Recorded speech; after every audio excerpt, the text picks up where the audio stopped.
చెప్పండి.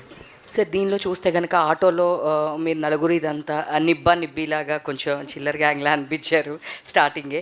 బట్ కొంచెం ట్రైలర్ లోపలికి వెళ్తే కనుక ఒక ఫ్యామిలీ స్టోరీ, జగపతి బాబు గారు, లైరా గారు వీళ్ళందరూ ఉన్నారు. సో ఫ్యామిలీ ఎమోషన్స్తో ఉంటుందా, లేదు ఓన్లీ జెన్జీ పీపుల్కి కనెక్ట్ అయ్యేటట్టుందా, ఎట్లా ఉంటుంది ఇది త్రోట్? అంటే మీకు కథ మీరు చూసిన కథలేండి, కానీ మనం రోజుకి ఒకే కథలో చాలా కథలు చూస్తామండి. అందులో ఇదొక కథ.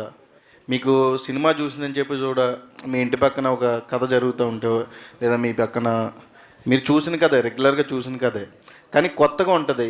ప్యూర్ ఎమోషన్ అనేది చాలా తక్కువ సినిమాల్లో చూపిస్తారు. ఈ సినిమాలో ప్యూర్ ఎమోషన్ ఉంటుందండి.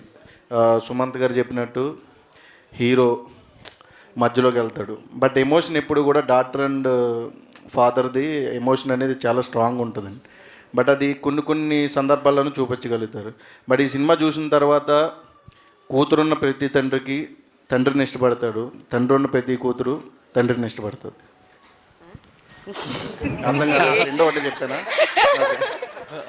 చెప్పానా? అది సేమ్ ఇలాగ ఉంటుంది సినిమా కూడా. బాగా కవర్ చేశాను కదా. బట్ అదే మీరు సినిమా చూసి వెళ్ళిన తర్వాత ఖచ్చితంగా నచ్చితే ఒక క్షణం ఆలోచిస్తారండి. సినిమా చూసిన తర్వాత మా ఫాదర్ గురించి, అంటే ఒక కూతురు అయితే ఖచ్చితంగా తండ్రి గురించి ఆలోచిస్తుంది, తండ్రి అయితే ఖచ్చితంగా కూతురు గురించి ఆలోచిస్తాడు. అదే కదా, అంతే కదా? ఇప్పుడు కరెక్ట్ చెప్పానా? అంతే sir. Okay. So Godavari cinema అనగానే మీ దగ్గరికి వస్తుందా, లేదంటే ఇంకా ప్రతి సినిమాలో డెఫినెట్గా మీరు ఉంటున్నారు, అంటే మీరు గోదావరి పర్సన్ అన్న ఏంటి? అలానే ఏం లేదండి. తెలంగాణ సినిమా కూడా చేశా, ఇంకా రిలీజ్కి దగ్గరలో ఉన్నాయి. బట్ నేను మాత్రం గోదావరి మాట్లాడతాను, ఎందుకంటే నేను అంత నేర్చుకోవడం నాకు రాదు. నేర్చుకుంటే మళ్ళీ క్రమంలో మనం నచ్చమో తెలియదు.